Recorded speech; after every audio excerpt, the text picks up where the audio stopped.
Hivi ushakujiuliza swali, kwa nini mwanamke huwa ni rahisi kufanikiwa kwenye biashara ile ile ambayo mwanaume anaweza kawa anaifanya? Mfano, anaweza kawa anafanya biashara mfano ya kuuza vitumbua, lakini mwanamke ikiwa rahisi kufanikiwa kwa haraka kuliko mwanaume. Ushakujiuliza hiyo swali?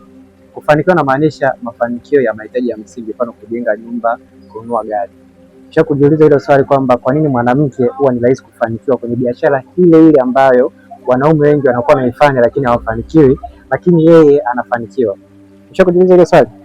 Kama hujawahi kujiuliza hilo swali, fanya utafiti. Kwa nini wanawake wanapofanya biashara ile ile ambayo wanaume wanaifanya, wao ndio huwa ni rahisi kufanikiwa kwa mahitaji ya msingi, mfano kujenga nyumba, kununua gari, huwa ni rahisi kufanikiwa kuliko wanaume?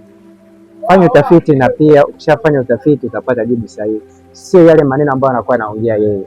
Unatakiwa ufanye utafiti kwamba kwa nini mwanamke anapofanya biashara ile ile ya wanaume ambao wanaifanya, yeye inakuwa ni rahisi kufanikiwa kuliko wale wanaume ambao wanafanya. Mafanikio ambayo nazungumzia sasa na Waafrika wanapoamini, wanaamini kujenga nyumba, kununua gari ndio mafanikio.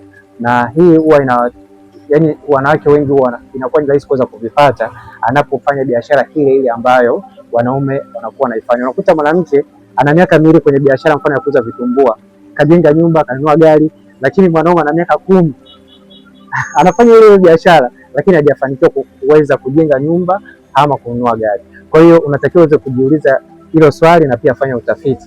Kwa nini mwanamke anapofanya biashara ile ile ambayo wanaume wanaifanya, yeye inakuwa ni rahisi kufanikiwa kuliko wanaume? Naitwa Isaac Kanyankole. Kumbuka kisha unafanya utafiti.